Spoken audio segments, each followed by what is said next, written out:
So here's a weird question. Have you ever tried tickle yourself? Yeah, you have. Don't lie. We've all done it. You wiggle your fingers at your own armpits, poke your ribs, maybe sneak up on your own foot like, ha, here it comes. And nothing. Zero reaction. No laughter. No squirming. Just you, sitting there like a moron, disappointed in your own fingers.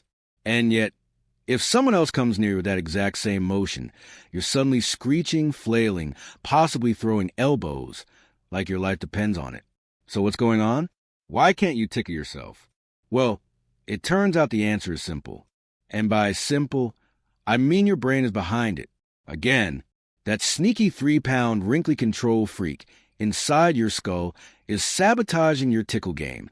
Let's break this down. First, we got to talk about what tickling is. There are actually two types. Yeah, tickling has categories. That's how serious this is.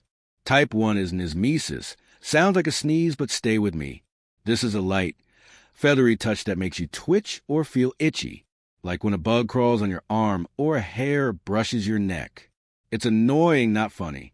Nismesis is your body going, hey, something's touching us. Might be tiny, might be dangerous. Might be a mosquito planning a buffet. Do something. Type 2 is a fun one. Gargalesis. That's the tickle that makes you laugh uncontrollably and question your friendships. It usually happens in sensitive spots. Armpits, ribs, soles of your feet. Basically anywhere your body is like, nope, not here. And this kind of tickling, it's deeply social. It's also deeply messed up.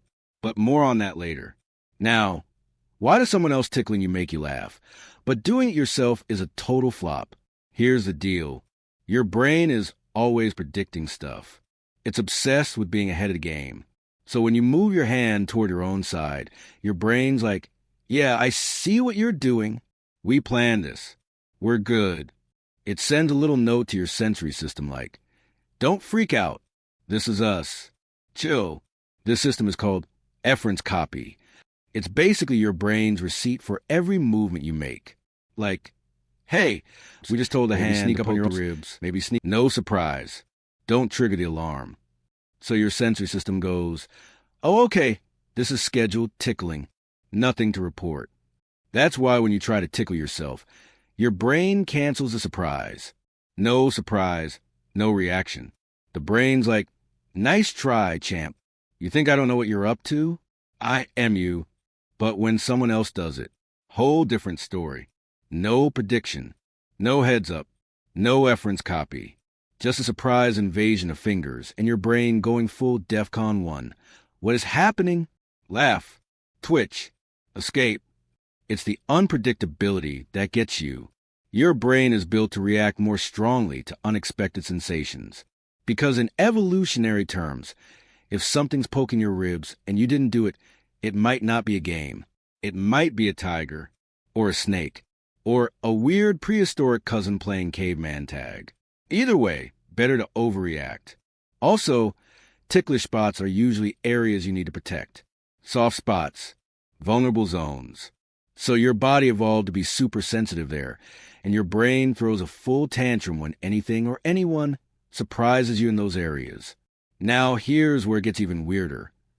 People with certain neurological conditions can tickle themselves. Some people with schizophrenia, for example, have reported being able to do it. That's because the part of the brain that distinguishes self-generated touch from external touch might not be working the same way. The efference copy system gets a little glitchy, so the brain can't tell the difference between I did this and something did this to me, which is both fascinating and kind of scary. Oh, and get this, scientists built a robot hand to test this whole thing. Yeah, real science.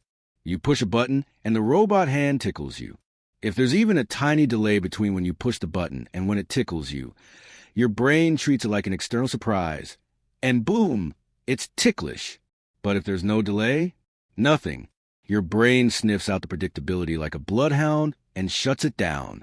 So the whole you can't tickle yourself thing, it's not about your fingers being bad at tickling. It's about your brain being too smart for its own good. It knows what's coming, and if it knows, it doesn't care. Your brain's like, look, we've got actual problems. I'm not going to waste energy reacting to something we did on purpose, which is kind of beautiful, honestly. It's like your brain's a bouncer at the club of sensation. You're on the list. Get in. But you're not. You're unpredictable. You might be a threat. Start the music and the screaming. And that's why tickling is such a weird social thing. It's not just about sensation. It's about surprise, trust, and how well your brain can predict what's going to happen next. Tickling someone is literally hacking into their nervous system and flipping the panic laughter switch. So next time you try to tickle yourself and it doesn't work, don't feel bad. It's not you. It's your brain doing its job. Filter out the noise so you can focus on real threats like spiders or X's, or group chats that suddenly go quiet after you send a message. The human brain is the ultimate buzzkill, and also the ultimate protector. All right, that's your weird fact of the day. Now go ahead, try tickling yourself again. For science, just maybe don't do it in public, because then the real threat is judgment. And even your brain can't save you from that.